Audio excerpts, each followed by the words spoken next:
The top stories tonight in Y News. The Philippine National Police told not to interfere with community pantries amid red tagging issues.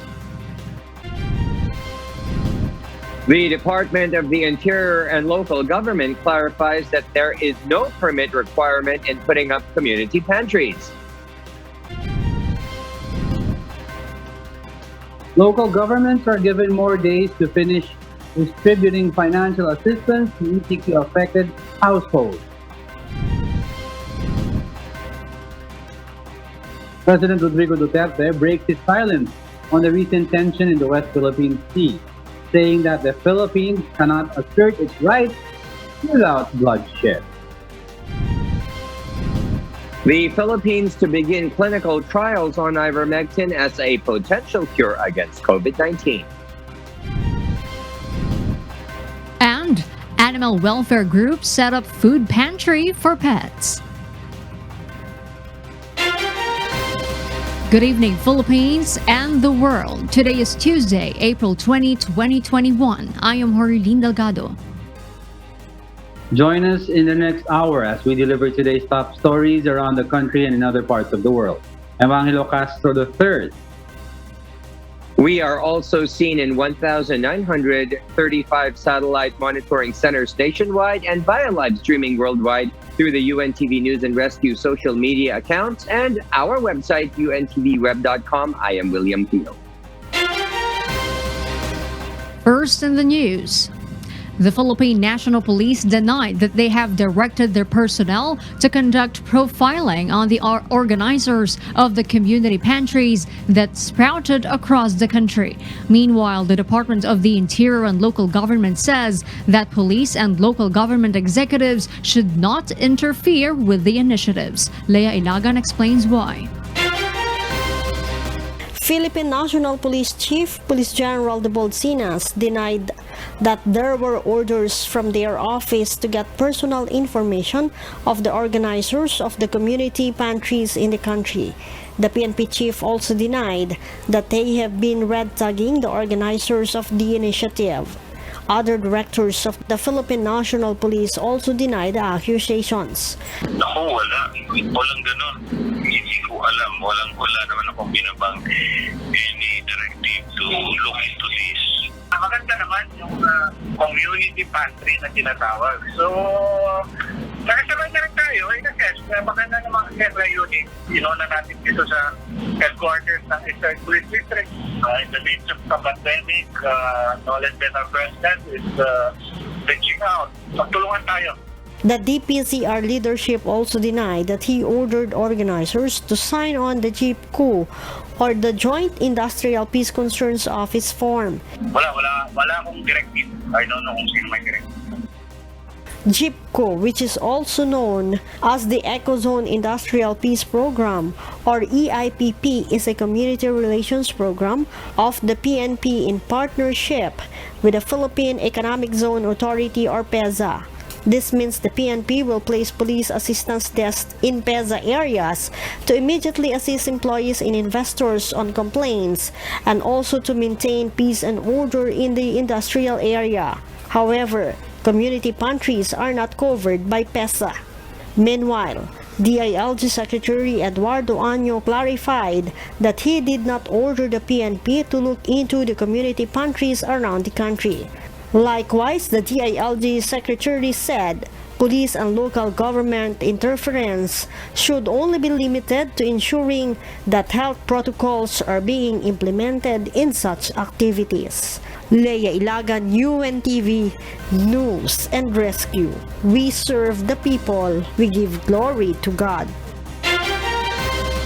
The Maginhawa Community Pantry will continue its service to those in need amid the issue on red tagging. In a press conference, its organizer Ana Patricia Non became tearful after they decided to shut down today the community pantry as they fear for their safety following the alleged red tagging and profiling activities of some members of the police. She also apologized to the people who were not able to get food supply from the community pantry today. Oh, masakit kasi natigil kahit isang araw lang kasi isipin mo ilang pamilya, ilang meals yung hahanda sana ng community pantry. Pero kailangan magsara ngayong araw para sa safety natin and para ma-clear yung mga allegation. According to Non, some members of the QCPD repeatedly asked for her contact number. She was also alarmed after seeing the Facebook post of the Quezon City Police District linking community pantries to communist movement. Non clarifies she has no connection with the CPP, NPA, and DF. Non says she does not know the real motive behind red tagging of community pantries, but she believes this could be a plot from those who want to discredit the initiatives of some progressive groups. Non also revealed that her mother is also being red tagged. Sa totoo lang po, wala po akong link sa Communist Party and last thing na kailangan ko i-explain sa mga tao ay kung ano ako, sino ba ako, ganyan. Kasi ang malinaw, ang intention ko, gusto ko lang po may ma-set up na community pantry and makakain yung mga tao. Ang request ko lang po is huwag nilang masamain kasi hindi po masama ang mga aktivista. She appealed to stop red tagging as it affects not only her but the volunteers, beneficiaries, and all other community pantries in the country. In a statement, Quezon City Mayor Joy Belmonte expressed support to community pantries and ensures that organizers and beneficiaries remain safe. According to Belmonte, the Task Force Disciplina are only there to help remind the public about observing minimum health standards. She adds the QCPD has been instructed to conduct an investigation regarding the matter. Meanwhile, the Department of the Interior and Local Government, or DILG, clarified that no permit is needed in setting up community pantries. Hindi requirement, pwede kayo maglagay kahit saan nyo gusto. Tinanong lang ako yung suggestion. Pero ngayon, anywhere you want. Pero I hope na just coordinate with your barangay so that meron kayong babantay dun sa inyong proyekto. Mas mabuti na yung secured kayo. The Maginhawa Community Pantry is expected to reopen tomorrow from 8 a.m. to 6 p.m. As the Maginhawa Community Pantry in Quezon City was closed today due to allegations relating organizers to communist groups, many residents got disappointed and appealed to security forces not to relate politics in the charitable activity. JP Nunez reports. People who piled up early morning in Maginhawa Street got disappointed as the community pantry was not open today.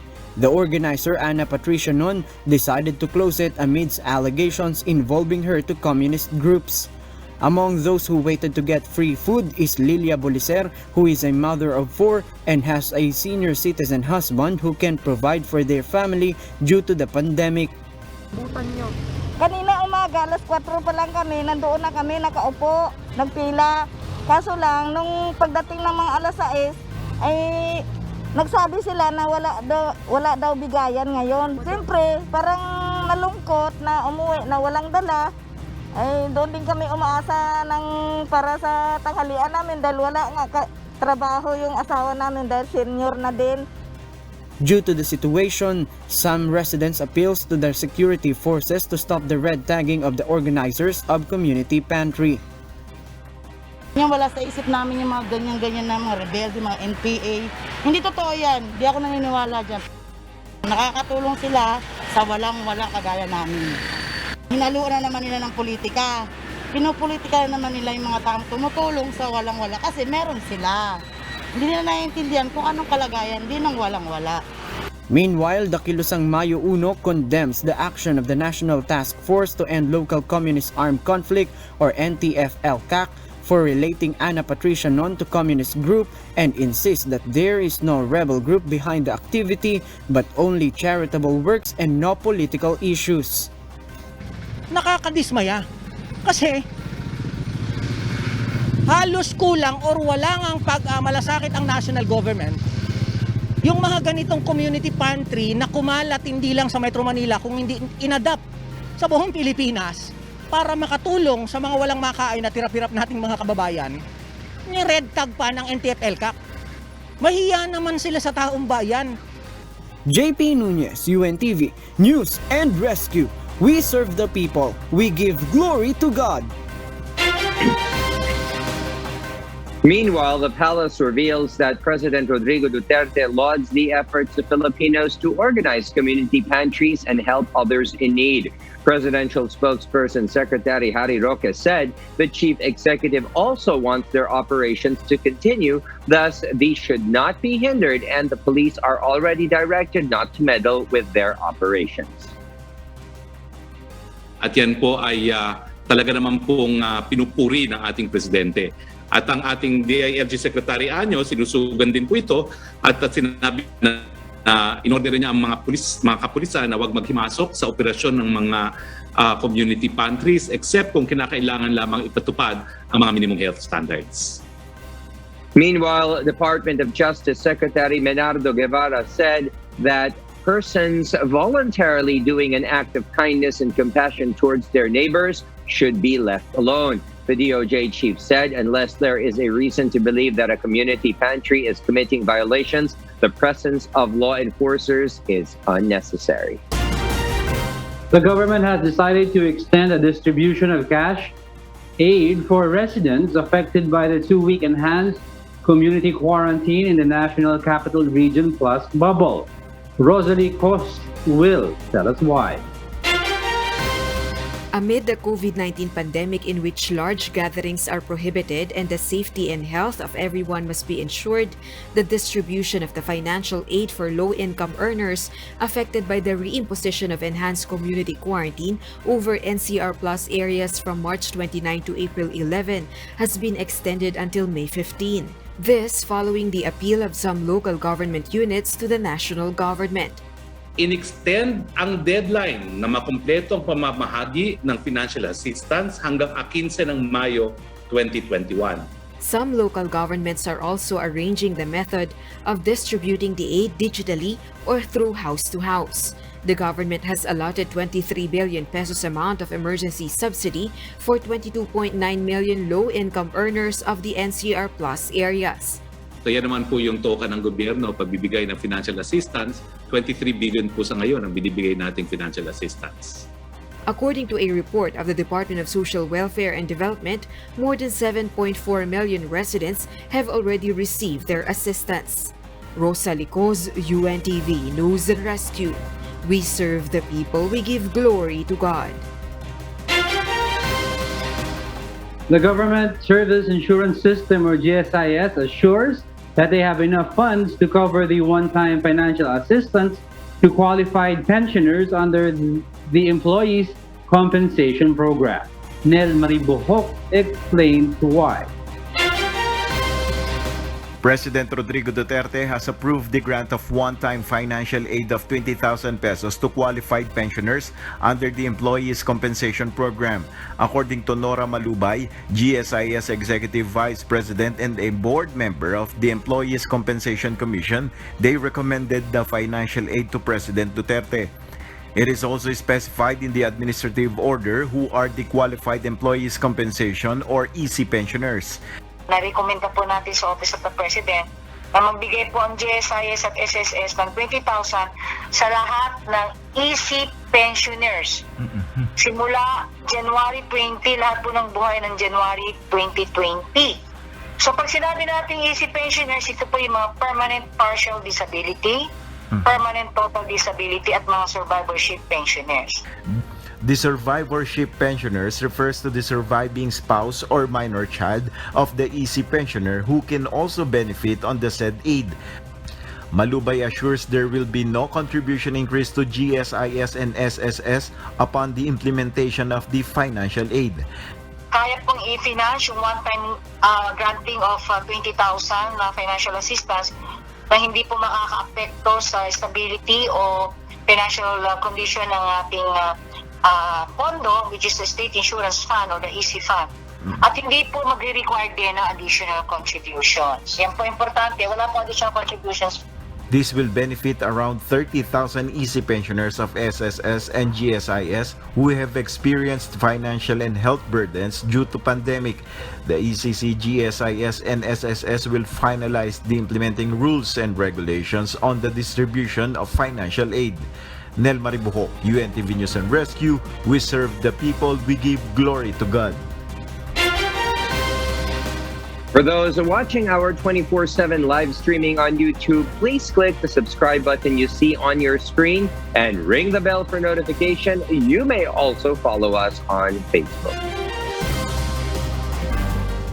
President Rodrigo Duterte has spoken on the continued presence of Chinese vessels in the West Philippine Sea. According to the president, the Philippines cannot assert its rights in the disputed island without bloodshed. Nel Maribohok will tell us why.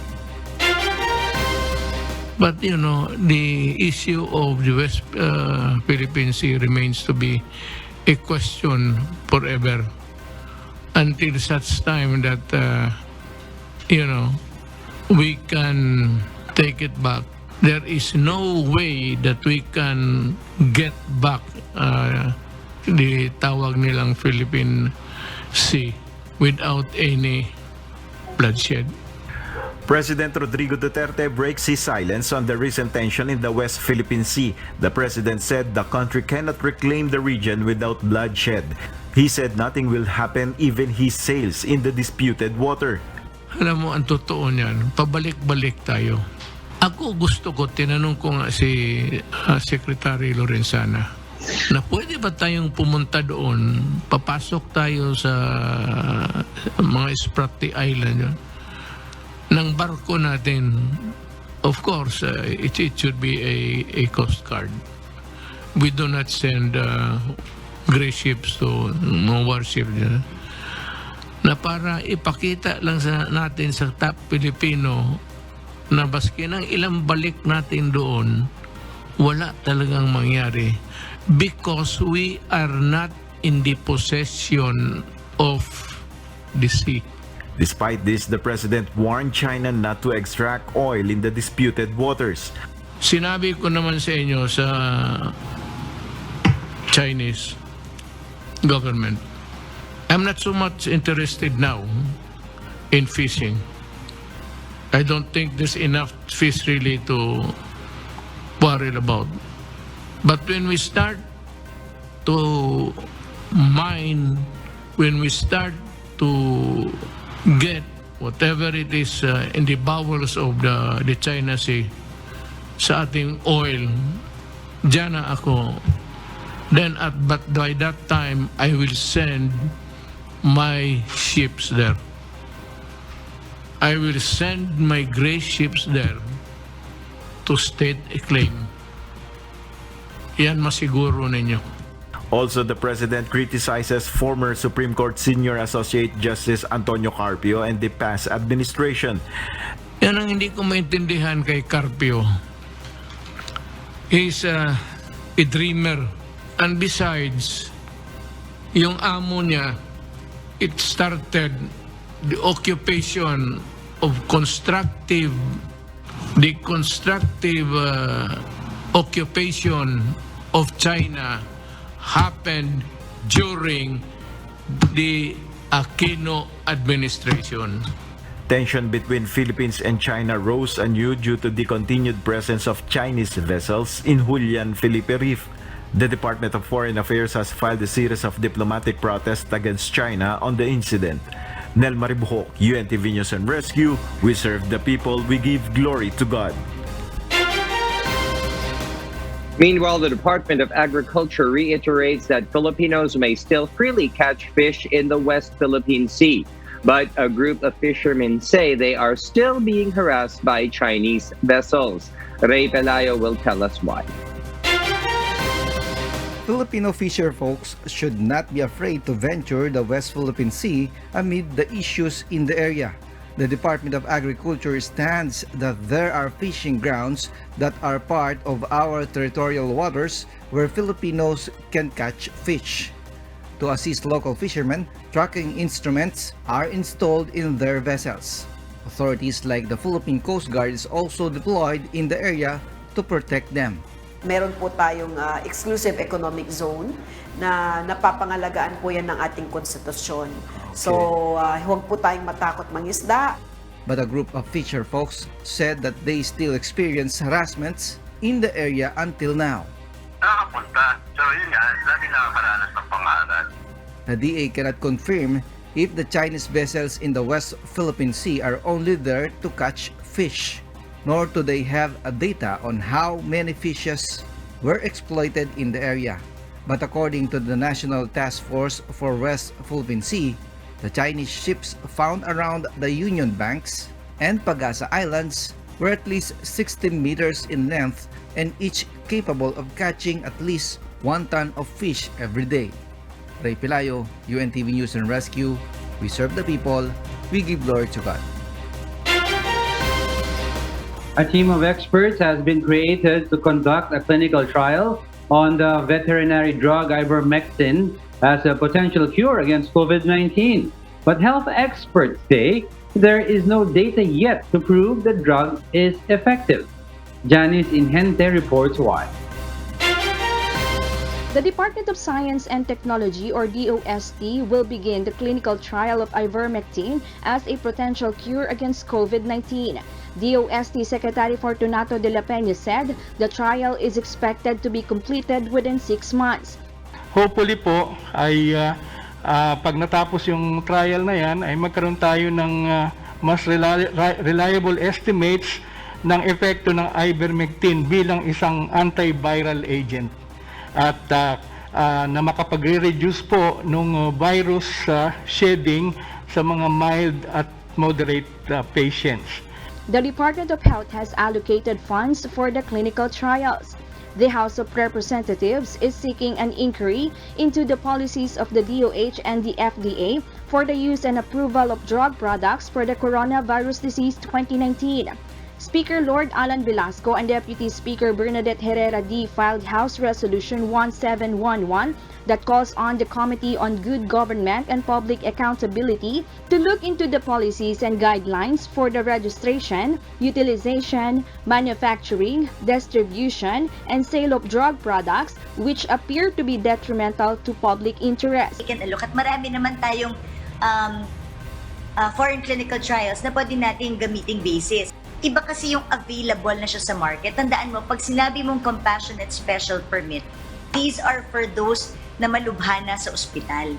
Diba? So, paano yung pang-prophylactic niya? Paano yung pang-prevention niya? Yun yung gusto nating patignan sa FDA. Diba? Baka pwede nilang tignan ito sa portion na to and to make it available. Several health experts have repeatedly cautioned the public against the use of ivermectin, stressing there is not enough proof that it can be used against the virus. Janice Inhente, UNTV, News and Rescue. We serve the people, we give glory to God. The Food and Drug Administration has granted the emergency use authorization to Vaccine and Janssen. Health experts also will soon release a guideline for the use of Janssen COVID-19 vaccines amid reports of blood clotting incidents in the United States. Taiko Miguel explains why. The benefits of Janssen COVID-19 vaccine of the Johnson & Johnson company still outweighs the risk it can give to vaccinees. This is the reason why the Food and Drug Administration has approved the emergency use authorization of Janssen's in the Philippines. FDA further says to assure its safety, the Department of Health will issue guidelines to whom it can be inoculated. We wrote the DOH na bago po i-roll out ito, kailangan gumawa po ng very clear guidelines para inform yung ating mga magbabakuna at saka yung mga babakunahan what to watch out for at kung magkaroon ng ganitong symptoms ay kung saan po sila pupunta at kung paano po sila gagamutin.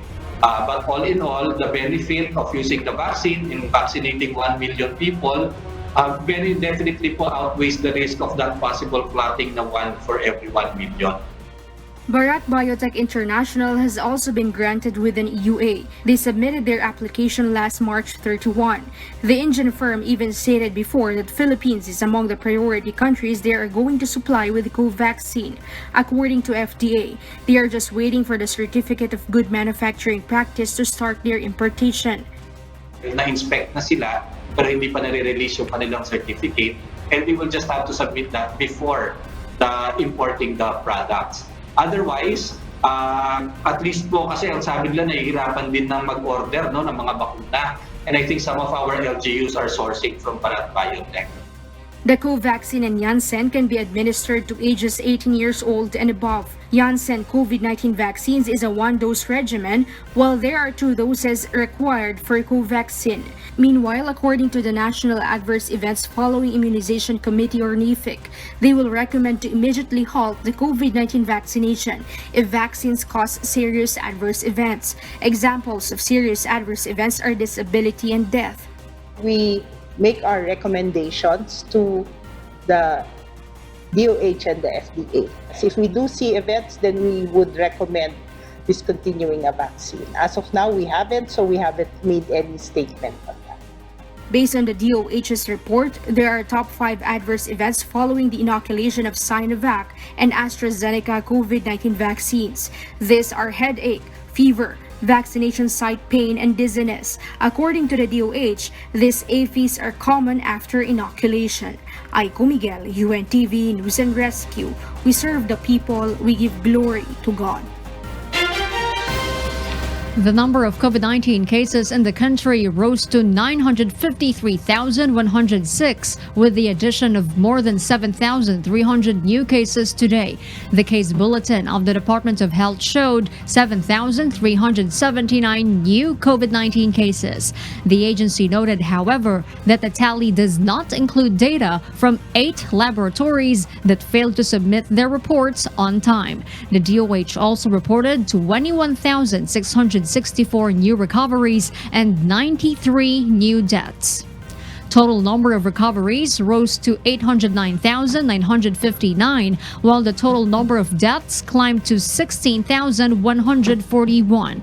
Of the 127,006 active cases, the health department said 96.9% were mild, 1.3% were asymptomatic, 0.6% were critical, 0.7% were severe, and 0.48% were moderate. The DOH said 18 duplicates were removed from the total case count, saying 7 of these were recoveries.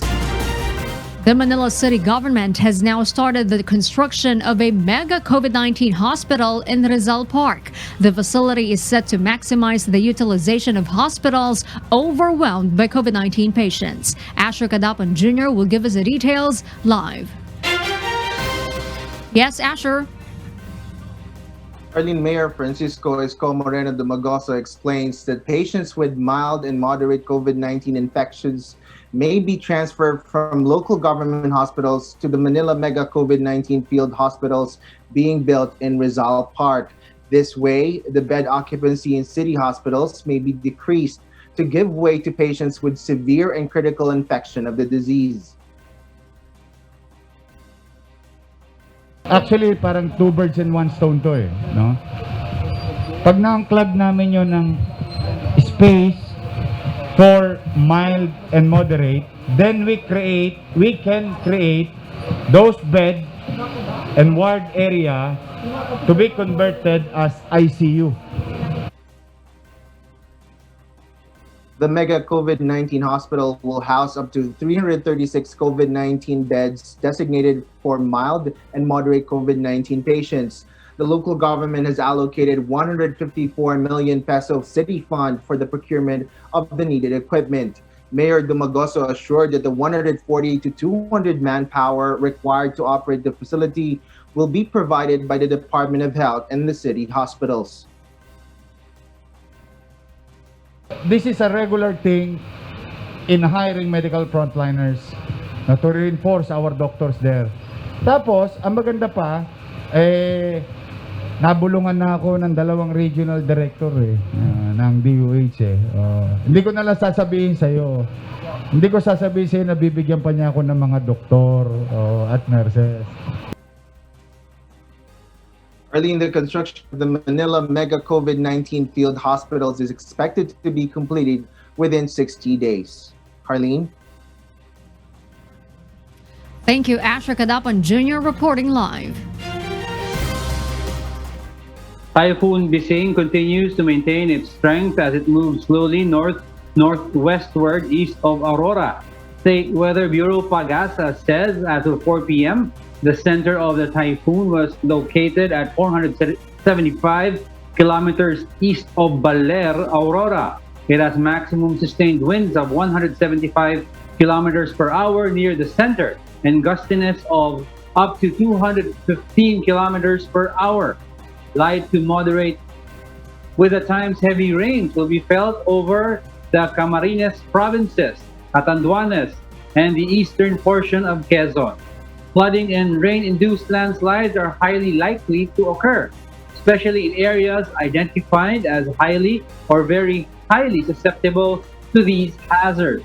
Tropical cyclone wind signal number 2 is raised over the eastern portion of Cagayan, the eastern portion of Isabela, the northern portion of Aurora and Catanduanes, while signal number 1 is placed over Batanes, the rest of Cagayan including Babuyan Islands, the rest of Isabela, Quirino, Apayao, Kalinga, the eastern portion of Mountain Province, the eastern portion of Ifugao, the northeastern portion of Nueva Vizcaya, the central portion of Aurora, the eastern portion of Quezon including Polillo Islands, Camarines Norte and Camarines Sur. This Bising is forecast to gradually weaken and may exit the Philippine area of responsibility on Sunday morning. Vanuatu bans outbound travel from its main island after the body of a Filipino fisherman washed ashore that later tested positive for COVID-19. Marvy Delfin will give us the details live. Marvy? Jago, Vanuatu Prime Minister Bob Loughman announced the government was issuing an order to ban all outbound domestic and international travel from Efate Island for 3 days while contact tracing efforts were conducted. This is in response to last week's discovery of the remains of a deceased Filipino fisherman near the capital of Port Vila on Efate Island. However, it was unclear whether the man died from COVID-19 or how he came to wash ashore. The UK flag tanker who was missing one crew member was then detained by authorities. According to DFA's Executive Director for Strategic Communications, Ivy Banzon Abalos, the Philippine Embassy in Australia, through the Philippine Consulate General in Vanuatu, has been in touch with the Manning Agency and has informed the seaman's family. While the Pacific Islands Director General of Health, Russell Tamata, confirmed that 16 people have been put in quarantine at a hotel, most of them police officers who were at the scene when the body was found. The Filipino sailors' crewmates and the police officers who retrieved the body had all tested negative for the virus. Mr. Tamata is urging the public to get tested, although he noted that the risk of community transmission was low. According to data from Johns Hopkins University, the country of 200,000 inhabitants has reported only 3 cases of the illness. Its first case was in November and 2 more in March. Back to you, Jago.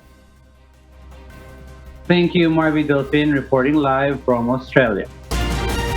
Cape Town firefighters have finally brought a wildfire under control after burning the slopes of the city's famed Table Mountain, damaging historic buildings.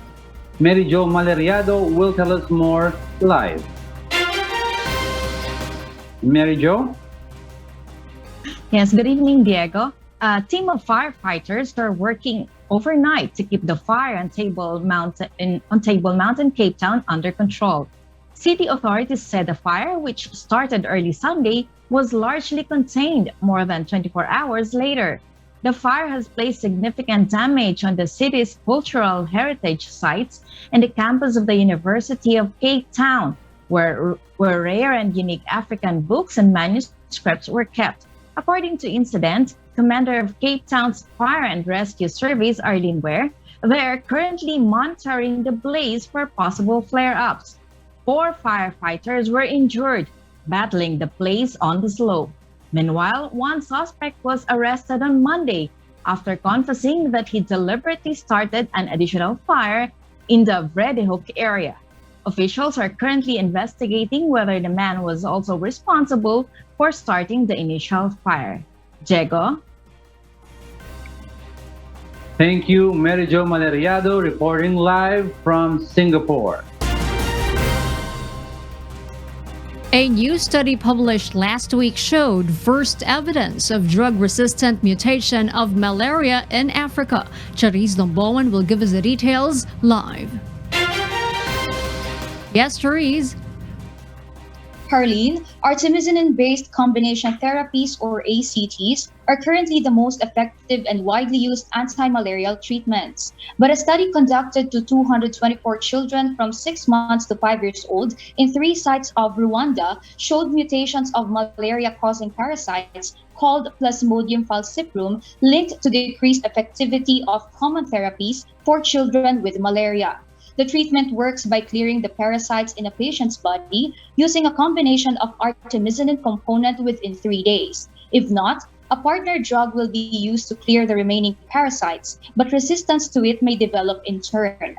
The said research confirmed evidence of emerging artemisinin partial resistance in Rwanda, with 16% of the participants in Mazaka and 15% of the participants in Rukara showing detectable parasites 3 days after treatment. The mutations were more prevalent here compared to previously conducted studies, and while the results showed high effectivity against malaria, new studies and monitoring are urgently needed, according to the study's co-author, Dr. Naomi Lucci, CDC resident advisor for the U.S. President's Malaria Initiative. Malaria has an estimated total cases of 229 million worldwide, with 409,000 deaths in 2019. 274,000 of those were children under 5 years old. Harleen? Thank you, Charis Domboan, reporting live from Thailand.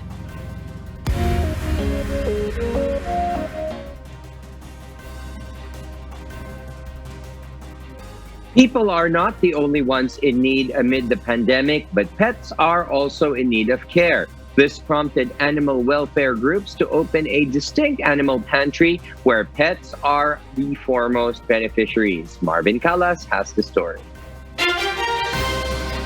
Community pantries went viral over the internet that drew long queues for residents in need to survive each day amid these trying times. Today highlights a community pantry that mainly focused on serving pets to receive food items. Unlike ordinary pantries where beneficiaries receive several grocery items, the community pantry serves free dog and cat foods as well as treats for pets. POS mentions that the said project is based on a community pantry in Maginhawa Street, Quezon City. Aside from the preposition pantry, POS also rounds different places to deliver pet food items for others in need. So para makabahagi din kami para sa kanila.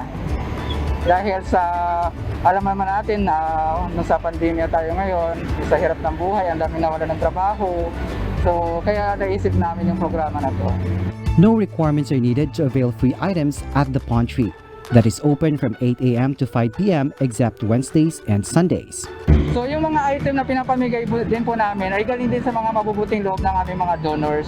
Other than POS, the Animal Kingdom Foundation also started their Bark Yanihan Pet Ayuda project.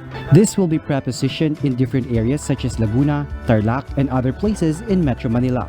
Other pet owners expressed their appreciation as pet pantries aids the sustenance of their pet needs. Malaking tulong yun na may gano'n may community pantry na kasi wala namang ibang mag-aalaga sa mga hayop kundi tao lang din. So kawawa sila kung walang ibang mag-aalaga pa. Siguro kasi mas nakakaawa sila na nakikita sa daan tapos walang pagkain, yung nagmamakaawa sila sa yung mga taong kung ano kumakain sa karinderya, ganyan. Mas nakakaawa yun. For interested donors, donations may be dropped off at the nearest POS and AKF office. You may also visit their online accounts for more information. Marvin Callas, UNTV News and Rescue. We serve the people, we give glory to God.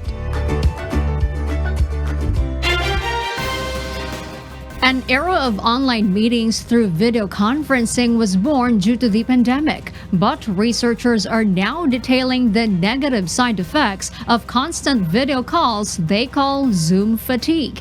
Early Briannas reports why. Since the beginning of the pandemic, there has been an increased use of online video platforms like Zoom. With this comes a noticeable negative after effect where extreme fatigue is experienced, known as Zoom fatigue.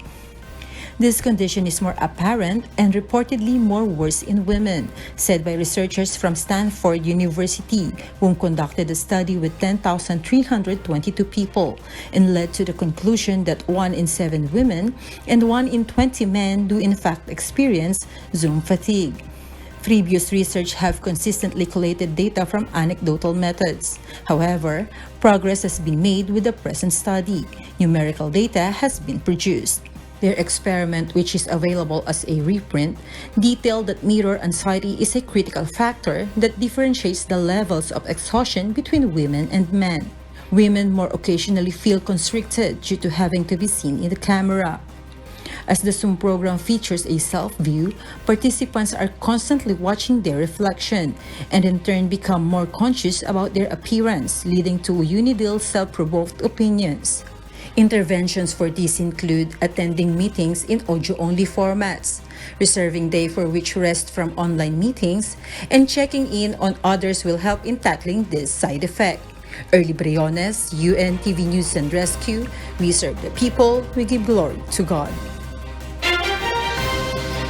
Former Senator Bongbong Marcos calls the dismissal of his electoral case against Vice President Leni Robredo as extremely biased. This after the Presidential Electoral Tribunal released the full copy of its decision on the electoral protest. Dante Amento tells us why live. Yes, Dante? Arlene, the Supreme Court, sitting as the Presidential Electoral Tribunal or PET, ruled former Senator Bongbong Marcos' protest as laden with generic and repetitious allegations and lack of critical information. And based on its resolution, PET has clarified that it has also dismissed Marcos's third cause of action, which is the annulment of elections in the provinces of Maguindanao, Lanao del Sur, and Basilan for allegedly massive election fraud.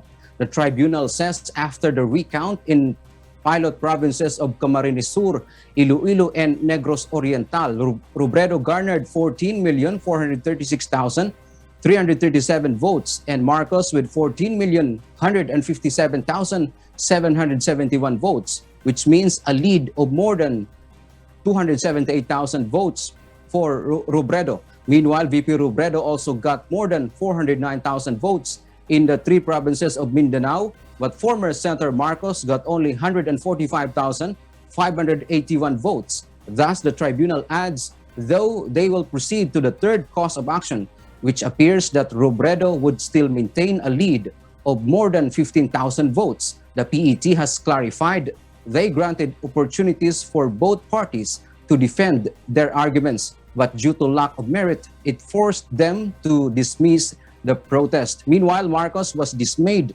and questioned anew the PET ruling over his electoral protest. In his statement, Marcos says that the ponente or justice in charge, Senior Associate Justice Marvic Leonen, was extremely biased on his case due to political color. Harleen, Marcos stresses that Justice Leonen refused to fully investigate his claims of widespread electoral fraud in Lanao del Sur, Basilan, and Maguindanao during the 2016 elections. Back to you, Harleen. Thank you, Dante Amento, reporting live. And those are the reasons behind the news, April 20, 2021. I am Harleen Delgado. Reasons we deliver to you as they unfold. I'm Angelo Castro III. Because we need to know, we will always ask why. I am William Theo. We serve the people. We give glory to God.